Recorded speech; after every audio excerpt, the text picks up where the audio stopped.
Hermanos, ¿cómo están? Eh, Gracias al Señor, ¿cierto? Por poder estar aquí una vez más, alabando el nombre del Señor. Voy a invitarles a abrir las Biblias en Pedro. Y la primera cosa que iba a decir se me olvidó. Jóvenes tampoco hay. Bueno, no, sí hay jóvenes. Bueno, en Pedro reunión no hay. Reunión no hay. Reunión de jóvenes no hay. Jóvenes sí, pero por este año ya no tenemos reunión de jóvenes. Ahora sí, la primera carta de Pedro, capítulo 1, un versículo creo muy conocido.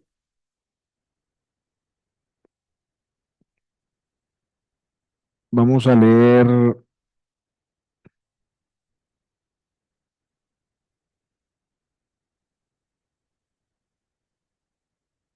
17.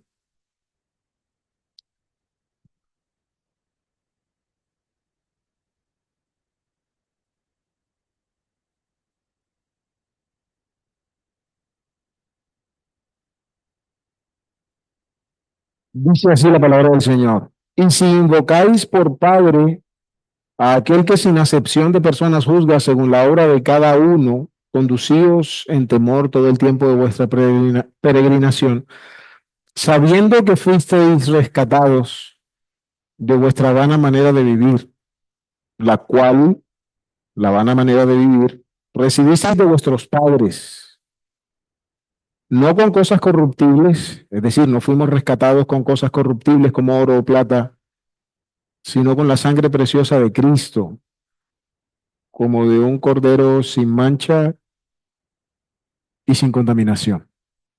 Que el Señor nos bendiga. Vamos a orar. Padre, gracias damos a ti por tu palabra, viva y eficaz, más cortante que toda espada de dos filos, que según tú la has enviado, así cumple tu propósito, no vuelve a ti vacía. Gracias, Señor, porque para siempre permanece ella en los cielos. Y esta, tu palabra, tu verdad, es el cetro de tu reino, es con lo que riges y gobiernas. Padre, queremos ser instruidos por ti, queremos ser sencillos, sensibles a la voz tuya, que seas tú dirigiéndonos en todo por medio de tu espíritu, que mi boca al hablar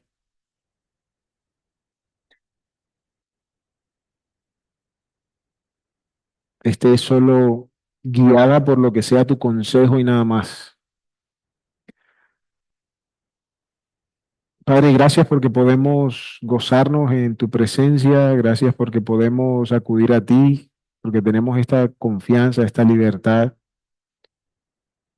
de venir ante el trono de la gracia, de ser escuchados y de ser atendidos, sabiendo que conforme a tu voluntad, en tu tiempo, tú has de responder y obrar.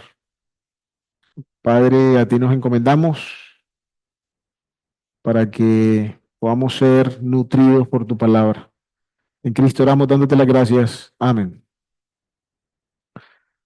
Hace un tiempo les dije que tenía la inquietud de hablar un poco acerca de cosmovisión. Los domingos estamos mirando Corintios y el problema que hay detrás de los Corintios es precisamente ese, es un problema de cosmovisión. Cosmovisión es otra palabra, una palabra así más bonita para resumir la manera como uno ve el mundo, ¿cierto? O sea, cómo es que uno ve la vida y cómo se conduce a través de la vida. A eso se le llama cosmovisión, la manera que cada quien tiene de ver el mundo que le rodea y de vivir en medio de él.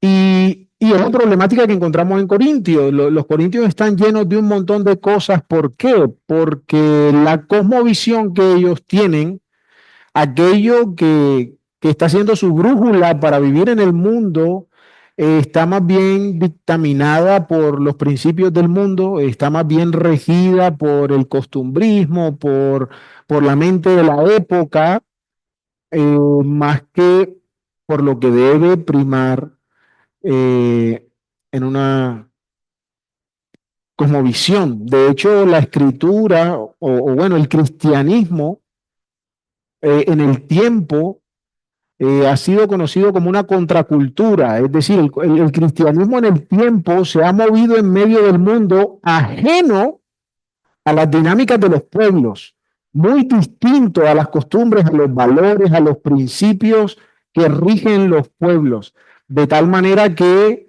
las palabras de Dios obrando en la vida de los hombres, en medio de los hombres, siempre ha sido distinguida por el mundo alrededor como una cosa totalmente diferente. El cristianismo siempre se ha reconocido por ser distinto, por no encajar en la dinámica del mundo. Y en eso quisiera pensar, estuvimos mirando en Juan el valor de las escrituras, la necesidad de aferrarnos a las escrituras para poder desarrollar o que sea desarrollado en nosotros, los que somos hijos de Dios, el carácter de su Hijo, y para que aquellos que aún no conocen a Cristo puedan tener esperanza, porque de otra manera no hay no hay forma de ver el mundo que realmente traiga provecho al fin del día. Y en el día de la muerte solo traerá angustia y dolor. Mientras que la presencia de Dios en medio del hombre, tratando con el hombre, comunica al hombre una manera de ver el mundo en la cual el hombre puede ser plenamente bendecido, en la que el hombre puede vivir disfrutando de todo el plan y el propósito de Dios en el cual nos bendice.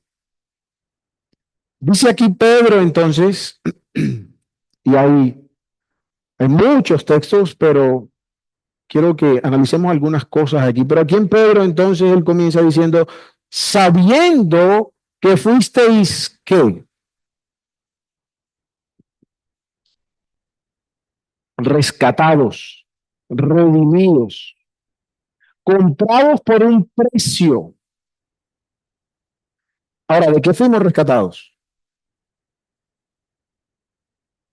De vuestra vana manera de vivir. Entonces, aquí quisiera entonces preguntar qué es lo que significa la vana manera de vivir. Y yo creo que la mayoría de nosotros concordaría en decir, no, eso se refiere a nuestra vida pasada. ¿Sí o no? Pues sí, hasta cierto punto sí se refiere a nuestra vida pasada. Eso es antes de conocer a Cristo. Sí, es antes de conocer a Cristo. Eh, y aunque esas cosas son ciertas hasta cierto punto, donde yo quiero meditar es que usualmente cuando pensamos en eso, en lo que éramos antes, en nuestra vida antes de Cristo y que fuimos rescatados, nosotros pensamos en una cosa muy particular de esa vida vieja. Pensamos en nuestra vida de pecado. Pensamos en nuestra vida de pecado. Y, o sea, definitivamente lo es, ¿cierto? No estoy diciendo que no. Pero donde yo quiero resaltar es que nosotros no pensamos que los valores morales que yo tenía antes de ser cristiano, yo no pienso que Cristo me rescató de eso. ¿O sí? Difícilmente uno encuentra creyentes que piensen que las buenas cosas, por ejemplo, que le enseñaron en su casa, que Dios nos rescató de eso. No pensamos en eso. Pensamos únicamente en las ideas o en los conceptos o en los actos pecaminosos de nuestra vida vieja. De resto, digamos que todo estaba relativamente normal cuando Cristo llegó a mi vida, excepto todos esos pecados que yo hice y cometí. Pero Pedro dice aquí, ustedes fueron rescatados de vuestra vana manera de vivir. Y la manera en que uno vive, cuando la vive? Cuando la aplica, la manera en que uno vive, o sea, la forma en la que uno vive, uno cuando hace eso, pues siempre, porque de eso se trata la vida, ¿no? Así como vives, por eso se llama manera de vivir. Bueno, Pedro dice, todo lo que fue antes de Cristo es vano. Y de esta vanidad fuimos, ayúdenme, rescatados. No fuimos reorientados. No fue que nos trajeron un coche impersonal y entonces usted ahí ahora ve las cosas distintas. No, fuimos rescatados, dice Pedro. Tuvimos que ser sacados de ahí para ser puestos ahora en la posición en que Cristo nos ha colocado. Y es ahí donde quiero que reflexionemos en esta noche. Hay muchos en Gálatas, por ejemplo, en Gálatas, a ver, leamos rápidamente Gálatas, capítulo 1,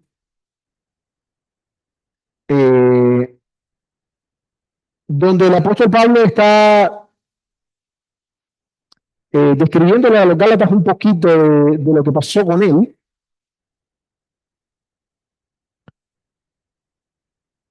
En el versículo 13 dice, porque ustedes han oído acerca de mi antigua manera de vivir en el judaísmo. 1:13, Gálatas 1:13.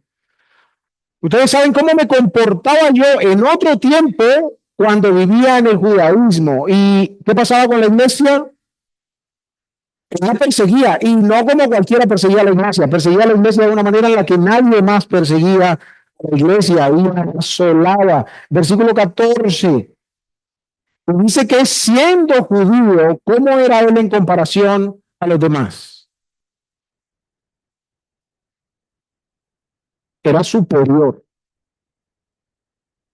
Si se trataba de ser celoso de la religión, no había uno como yo, es lo que está diciendo Pablo. En comparación a todos mis hermanos judíos, yo era un tipo súper celoso por la ley. Versículo 15. Bueno, dice ahí al final del 14, siendo mucho más celoso de las tradiciones de mis padres.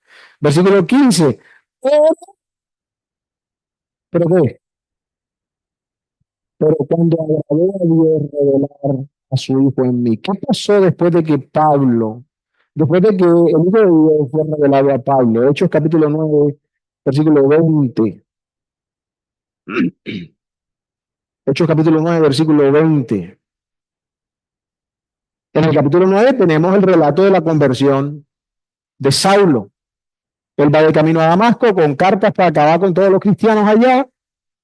El Señor se le aparece, se cae del vehículo en el que fuera, ¿cierto? Cae al suelo, una luz más brillante que la del sol le rodea, queda ahí, dura cosa de dar cosas contra nadie. Bueno, él tiene un encuentro con Cristo ahí en ese momento, queda ciego, lo ayudan a entrar a la ciudad, luego viene Ananías, enviado por Dios, para que recobre la vista. Han pasado pocos días. Cuando Ananías viene, versículo 20, ¿qué dice? ¿Cuándo? Enseguida, enseguida.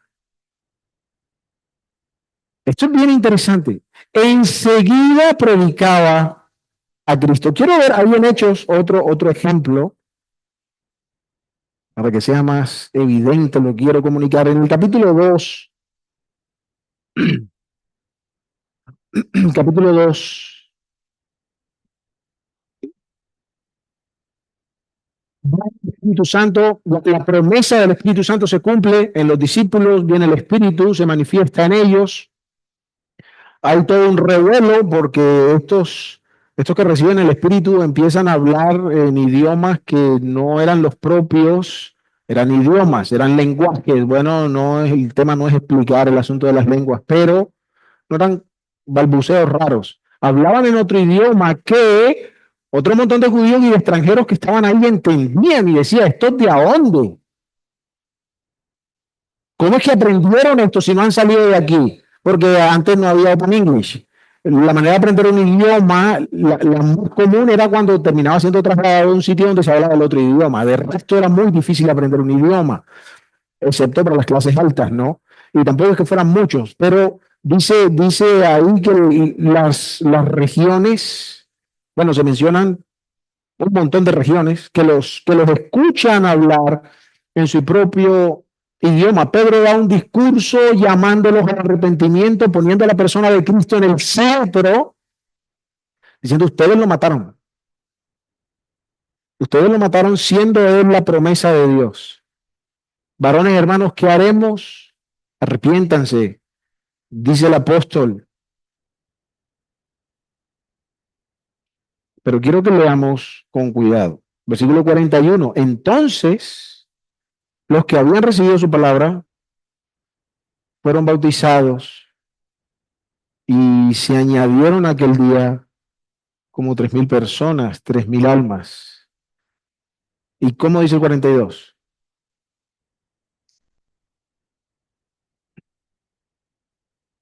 ¿Cómo dice?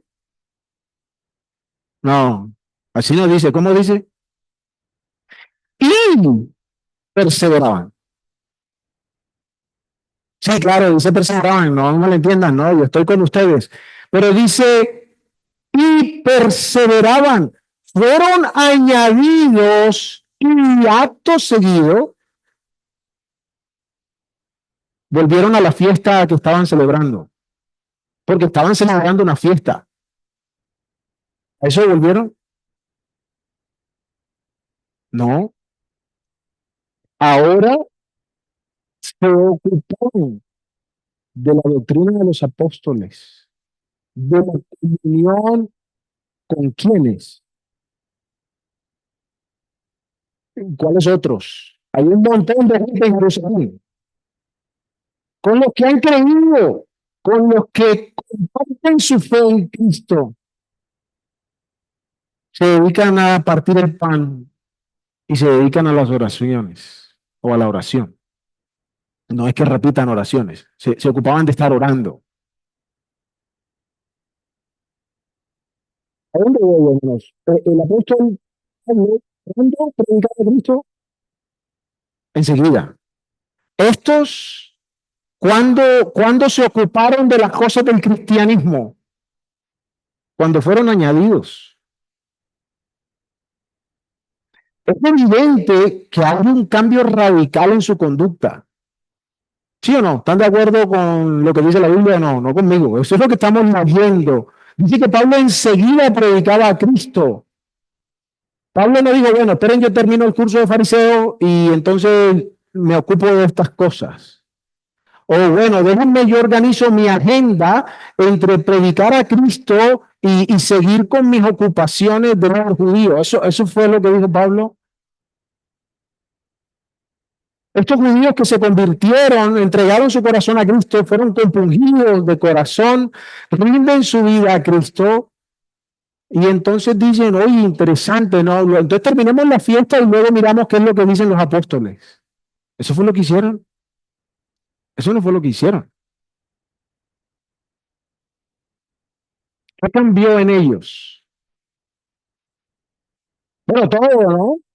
Pero para efectos de lo que estamos, de lo que queremos enseñar hoy, fueron rescatados de su vana manera de vivir. Y me llama la atención más que todo este ejemplo de hechos. Porque ¿qué tipo de gente es esta? ¿Qué tipo de persona era Pablo? Y que es judío, no cualquier judío, era judío. Y Pedro dice, como Pablo también dice en Filipenses 3, es que lo que antes era para mi ganancia, ahora es, hermanos, ¿qué cambió? Cambió su corazón, cambió su manera de ver el mundo, dicho muy así filosóficamente. Ahora tienen una cosmovisión distinta. Claro, porque Cristo ha hablado en su corazón y les ha transformado. No, no quiero que separemos eso, por eso quise comenzar con el pasaje de Pedro, porque Pedro dice, sabiendo que fuisteis rescatados, ¿por quién? Por un cordero sin mancha y sin contaminación. O sea, esto no es un asunto de, como lamentablemente sucede hoy, cambia tu mente y entonces visualiza qué sé yo. No, esto es resultado de cuando Cristo tiene lugar en el corazón y su luz disipa todas las tinieblas en él. Pero este fenómeno se ve con claridad en la vida de una persona porque la persona vive ahora su vida de una manera distinta. ¿Me hago entender? Es evidente porque ahora la persona rescatada por Cristo tiene principios, valores, fundamentos, verdades, afectos que guían su vida en una dirección diferente. ¿Me siguen o no me siguen?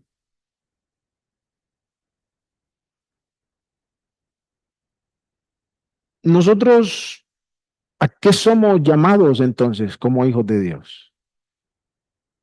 Pero antes de responder esa pregunta, quiero que revisemos un poco porque, bueno, por lo menos yo encuentro la dificultad de abordar ciertos asuntos cuando no sé de dónde vienen, cuando no sé qué trasfondo hay, cuando no entiendo cómo funcionan. Mi mente es así, de pronto la de ustedes no. De todas maneras, les voy a compartir de esta manera. Es decir, ¿de dónde? O sea, si el problema es la cosmovisión, o bueno, el problema no es la cosmovisión, pero si se trata de vivir a la luz de la cosmovisión que Dios nos da, pues lo primero que tendríamos que preguntarnos es de dónde saqué yo la mía. O sea, porque todos tenemos una, ¿no? Entonces, ¿por qué yo veo el mundo como lo veo? ¿Por qué pienso las cosas como las pienso? ¿Por qué valoro las cosas como las valoro? Bueno, hay una serie de elementos en los que no quiero profundizar, simplemente quiero mencionar, cada quien puede hacer una profundización allá de manera más personal, pues se me acaba el reloj. Pero uno tiene que ver con la crianza. La manera como nosotros fuimos levantados en el hogar influye mucho en la manera como vemos el mundo. Los valores que se tenían en la casa, qué era importante en la casa, qué no era importante en la casa, los problemas que había en la casa, las cosas que me tocó vivir o no me tocó vivir en el entorno familiar, influyen en la vida de un niño en cómo ve el mundo y cómo lo va a enfrentar el día de mañana. Si el papá, por ejemplo, cada vez que tiene un problema se refugia en el alcohol en vez de solucionarlo, el día de mañana probablemente su hijo haga lo mismo. Y de pronto no recurre al alcohol, pero va a hacer lo mismo en el sentido de que buscará una manera alternativa de no enfrentar sus problemas. ¿Me hago entender o no? ¿Me siguen? ¿Sí o no, hermanos? No estoy hablando de nadie, pero ustedes me entienden, ¿no? Así funciona. La manera como somos criados influye en la manera como nosotros vamos a ver el mundo el día de mañana. Y aunque este no es el tema, padres, tenemos un llamado serio en Deuteronomio a levantar a nuestros hijos con una cosmovisión bíblica. Cierro eso ahí porque dije que no es el tema. Dos, las circunstancias de la vida. No solo el entorno familiar, sino lo que pasa en la vida de ese que va creciendo, sea en el entorno familiar o fuera del entorno familiar. Eventos felices como tristes, lo que sea que pase en nuestro entorno, dependiendo del tipo de relación que tenemos con las personas, va a ir creando barreras o peldaños en nuestra manera de ver el mundo. En general, la cultura de la que estamos rodeados. Es que, bueno, en términos generales somos latinoamericanos, no, pero entonces, como bien sabemos, Colombia tiene un montón de subculturas impresionantes, entonces ahí está el costeño que piensa de la vida de una manera diferente y actúa de manera diferente porque esa es la idiosincrasia y están los bayunos y los rolos y los pastuzos y lo que sea. Y todos por haber nacido en la región donde nacimos, por habernos levantado ahí, vamos creando tendencias de personalidad y de carácter distintas. ¿Vamos o no estamos? No los vi muy convencidos. Pero sí están entendiendo lo que estoy diciendo, ¿no? Bueno, si no me entienden, me avisan. Los hábitos y las costumbres, los hábitos y las costumbres. ¿Qué cosas terminan siendo repetitivas en nuestra vida? ¿A qué cosas nos vamos acostumbrando? ¿Con qué cosas? ¿Cómo lidiamos con ciertas cosas? Y por último, que menciona Pablo ahí en Galatas, la tradición.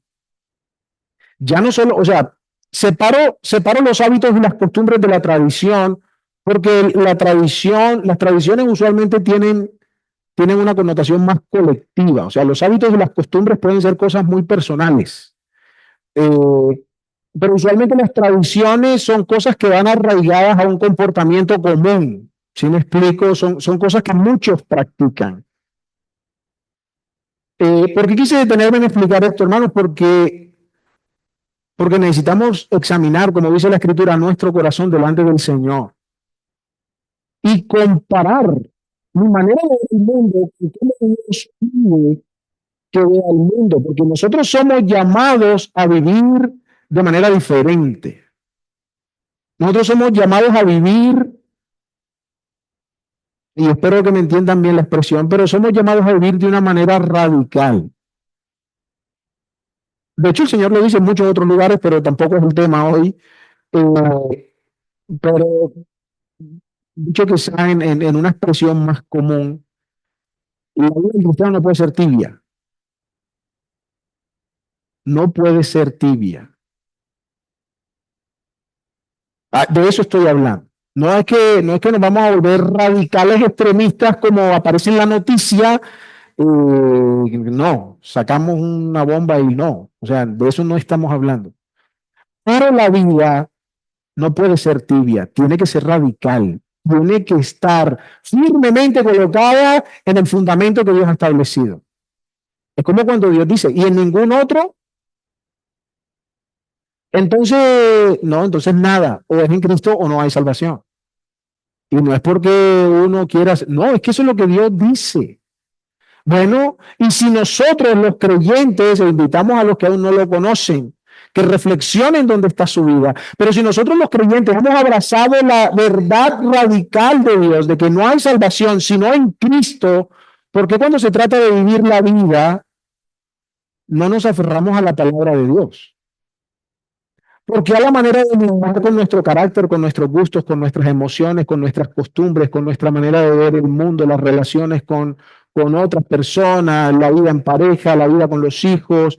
¿Por qué entonces la palabra de Dios es una cosa más que yo uso, pero no es el fundamento que uso? ¿Me hago entender o no me estoy haciendo entender? Hay tantos ejemplos en la escritura que ya el reloj se acabó y no lo pude ver o no se ha acabado, no se emocionen. Pero por ejemplo Moisés, recuento algunos rápidamente. La Biblia dice que, bueno, cuando nosotros leemos en Éxodo que Moisés mató al egipcio, nosotros dice Moisés en qué está pensando, ¿cierto? O sea, como... Pero cuando nosotros leemos Hechos, Esteban dice que Moisés mató al egipcio porque pensó que sus hermanos entenderían que Dios les iba a dar libertad por medio de su mano. Les pareciera ser que Dios le dijo a Moisés de alguna forma que Dios lo iba a usar para lograr al pueblo. Pero ¿cómo lo hizo Moisés? ¿O cómo pensó Moisés que eso iba a pasar? Se le puede decir como egipcio. Así fue que lo educaron. Así fue como levantaron a Moisés. Si bien es cierto, agradecemos por la mamá de Moisés que dejó un fundamento fuerte en su vida como para que él reconociera su identidad en el tiempo, pero Moisés fue levantado en Egipto, algunos dicen el futuro faraón de Egipto en ese entonces, y Egipto era el imperio de imperios en ese entonces. Todo el mundo le tenía miedo a Egipto. Y él dijo, no, aquí la cosa es por la fuerza. El Señor me escogió a mí, bueno, listo, vamos a acabar con todo este poco de gente. Estaba mal el hecho de asumir, digamos, su rol de libertador, no, pero la forma como él pretendía hacerlo era la de Dios. Realmente no fue la de Dios. Ahora estuvo en el desierto 40 años aprendiendo a hacer las cosas a la manera de Dios. ¿Están conmigo o no están conmigo? Jacob y Rebeca, cuando Rebeca está embarazada de Isaac y Esaú, tiene la promesa de que el menor serviría al mayor. ¿Cómo va a pasar? Nosotros tampoco sabemos mientras leemos Génesis, Pero cuando llegó cierto tiempo, entonces, ¿qué hizo Rebeca? No, este Isaac va a darle la bendición a Esaú y no, venga para acá, mijito, y organicemos usted y yo un plan. Y entonces disfrazó a su hijo de su hermano y tal, y engañaron a su padre que era medio cegato en ese momento para que bendijera a Jacob. Ahora, ¿era así como Dios quería obrar? Probablemente no, pero Eva, aunque Eva también, pero no vamos a hablar de Eva, pero Rebeca, Rebeca usó los recursos del hombre. Ella se apropió de la mentalidad propia de su tiempo para lograr su cometido. Abraham, el Señor le dice, vete de tu tierra, de tu parentela, a la tierra que yo te mostraré, y él sale y ve la bendición del Señor y se acabó la comida, vamos para Egipto. Oye, pero si estás detrás del Señor y el Señor te está bendiciendo y se acabó la comida, ¿por qué no le preguntas al Señor, bueno, Señor, ¿y ahora qué? No, él dijo, venga, vamos a resolver esto nosotros. Y se fue a Egipto. Y allá mintió de que Sara no era su esposa. ¿Por qué? Porque así es como funcionaba en ese entonces. Ah, porque es que si él decía que era la esposa, de pronto el rey lo mataba. Y sí, hubiese sido posible, humanamente hablando. Pero ¿dónde aprendió Abraham estas técnicas de evasión? No fue caminando con Dios. No fue caminando con Dios. Y vemos que el Señor reprendió luego a Abraham. Pedro, y la gente viene por el Señor en el huerto de Getsemaní. ¿Y qué es lo que hace Pedro? Oiga, Pedro, bueno, no importa. Pero Pedro tiene una mano rápida, una mano rápida, más rápido el siervo. Solo fue la oreja porque Pedro no tiró a asustarlo. O sea, la imagen es que, o sea, Pedro tiró a asustarlo, pero no pudo. ¿Por qué? Porque Pedro venía de haber participado por allá en un grupo medio revoltoso que eran los celotes, y así es como los celotes resolvían ciertas cosas. Y el Señor le dice, mete eso, guarda eso. Así no funciona esto. ¿Están conmigo o no están conmigo? Bueno, ya ustedes respondan la pregunta, ¿no? ¿Cuál es, cuál es mi cosmovisión? ¿Cuál es su cosmovisión? ¿Qué cosas valora? ¿Qué cosas no valora? ¿Y por qué? Porque el tema no es que, ay, no, yo valoro mucho el hurto. No, pero eso no hace el hurto bueno. Me hago entender. O sea, el que usted valore algo no lo hace bueno. Pero por lo menos es importante identificar dónde están los afectos de mi corazón. Y luego ir al Señor y mirar, bueno, Señor, esto es lo que tú quieres que yo valore, esto es lo que tú quieres que sea una prioridad en mi vida. Así es como debo yo lidiar con mis hermanos, así es como debo lidiar yo con mis hijos, así es que debo lidiar yo con mi esposa, con el esposo, así es como te debo servir, así es como debo vivir delante de los hombres en medio de mi trabajo, así es como me debo comportar en mi negocio, así es como debo administrar mi dinero, así es como debo usar mi tiempo. Hermano, y para todo eso uno va a preguntarle al Señor, hermano, ¿por qué la vida nuestra no es distinta? ¿Por qué nosotros vamos por la calle y pasamos desapercibidos al mundo que nos rodea y nadie sabe que somos cristianos? Y así lleve la Biblia bajo el hombro, debajo del brazo. Bueno, no sé por qué dicen debajo del hombro, pero bueno. La Biblia dice en Efesios 4:13, pasaje muy conocido, que somos llamados a la unidad de la fe y del conocimiento y del carácter del Hijo de Dios. A eso somos llamados. La cosmovisión bíblica en mi vida va a hacer que la imagen de Cristo resplandezca en mi corazón. ¿Fue claro lo que dije o no? O sea, el apropiarme de cómo Dios dice que debe vivir va a producir que Cristo cada vez sea más evidente en mí. Porque de eso se trata el mensaje del Señor. Como dice en Gálatas 4:19 también, de que Cristo se ha formado en nosotros. Entonces, hermanos, que el Señor, bueno, el Señor siempre nos ayuda, eh, pero que podamos ser sensibles y diligentes, hermanos. Porque la manera como los cristianos estamos viviendo no es para la gloria de Dios. Y no digo que no querramos hacerlo, pero nuestras prioridades son eso, nuestras, no son las de Dios.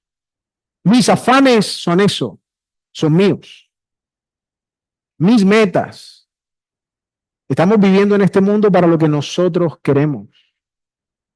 Y, hermano, me pongo de primero en la fila, no estoy haciéndome ajeno a estas circunstancias. Pero, hermano, estamos en tiempos donde la gente, y no me malentiendan, bueno, no lo voy a decir mejor, la gente necesita ver el cristianismo. La gente necesita ver a Cristo. Y nosotros a veces nos hemos contentado con predicar. Y predicamos y la gente me mira y como, ¿y tú por qué me hablas de eso? Si tú no te pareces en nada a lo que estás diciendo. Padre bueno, tuya es la gloria, el honor por los siglos de los siglos. Nosotros, tu pueblo, no podemos hacer otra cosa que postrarnos ante ti. Sé tú nuestro ayudador, nuestro socorro, nuestra porción. Padre, toma la gloria que solo a ti pertenece por medio de Cristo. Amén. El Señor le bendiga, hermanos.